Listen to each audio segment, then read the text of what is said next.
Hello, everyone. This is meteorologist Xavier Hunter, and we're going to talk about the tropics for the next week here. It's been, despite all the hurricane landfalls we have seen across the in the continental United States, it's been a surprising, quiet season despite of the very active forecasts from the agencies all around the country forecasting a hyperactive season. But anyway, we do still have a couple things we're going to need to watch here in the tropics over the next 7 days here. We do have Gordon right now in the Central Atlantic. It formed over the main development region last week, but it has died off. But it could regenerate into a tropical cyclone once again over the next few days in the Central Atlantic as it heads north out to sea. But the main topic I want to talk about is the Caribbean area interest. It currently has a 20% chance of developing into a tropical cyclone, but it's definitely looking likely that we'll see some type of tropical cyclone come out of it. Uh, but in terms of intensity and track, it's going to be unknown at the moment. But I'll show you a couple of slides to show you what we're working with and see what could happen, the scenarios in play of what may happen. Currently, right now, the atmosphere is very stable right now, especially into Caribbean right now. But as we head into the weekend, we'll see something like a Central American gyre develop here, is basically a uh, broad area of low pressure that just spins around into the Central America, bringing a lot of heavy rain into this region. What usually happens to form tropical cyclones is that pieces of vorticity within the broad low pressure area forms, and those where we get the tropical cyclones, either into the Caribbean or in the East Pac. But it's looking likely that pieces of vorticity will break off to the northeast of the gyre, and we may see some tropical cyclone genesis happen into the Caribbean into the Gulf of Mexico.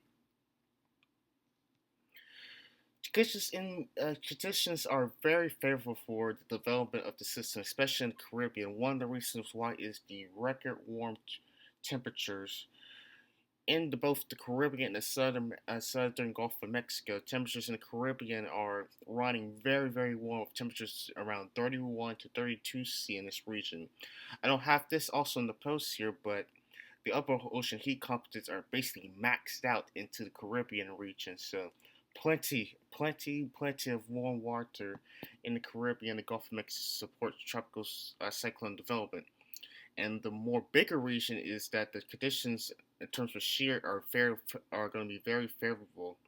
We'll have an upper level intercyclone, basically a upper high pressure area that will allow convection to develop and then vent out of the region here. So that will create a low shear environment. Now help develop the system as we head into early next week. In addition, with all the moisture with this broad Central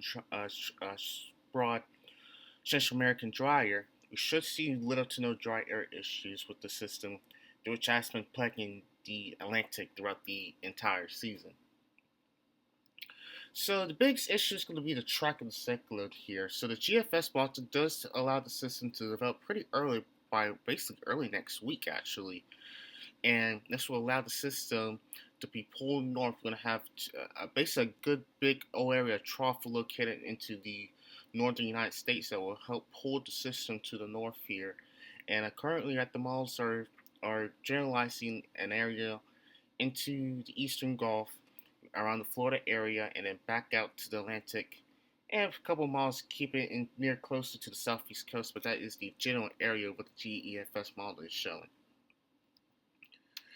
The European ensemble is a little bit different. As you can see, a little later development, and some of the models push it more west into the Atlantic, but they're starting to become a general consensus that the Euro, some of the majority of the ensemble models of the Euro is turning to the GFS model, and that is moving the system as well into the central and eastern Gulf, more into the Florida Panhandle area. But we're starting to see a little bit of agreement between some of the GFS and Euro ensembles here along that the system will develop near the Western Caribbean and it starts to turn more toward the north here as it heads to the eastern Gulf of Mexico. So here's the key points here. So a Central American gyre is going to form over Central America this weekend. A broad area of low pressure that'll be turning counterclockwise. A piece of vorticity from that gyre is likely to develop into a tropical cyclone somewhere between the Western Caribbean and the Gulf of Mexico. Conditions are favorable for development with record warm sea surface temperatures in the Western Caribbean and southern Gulf of Mexico, and shear should be very low to help develop the system. The track of the system remains uncertain, and it's going to likely depend on how long does it develop. Does it develop shorter time, which will make it turn more north or easily, or will it delay development for another additional couple of days, which will likely keep the system moving a little farther to the west, and then and then the Gulf states should start to continue to monitor the process of the system. Go ahead and prepare, not prepare, but continue to monitor the system. Review your hurricane plans. Review your hurricane plans, just in case the system starts to develop and we see potential impacts there. But again, we're still at least 7 to 10 days away, so just continue to keep an eye and monitor the system. That's it. That's it for now. I will have another update regarding this potential tropical cyclone in the Caribbean and Gulf of Mexico in the next day. This has been meteorologist David Hunter, and you have a great rest of your day.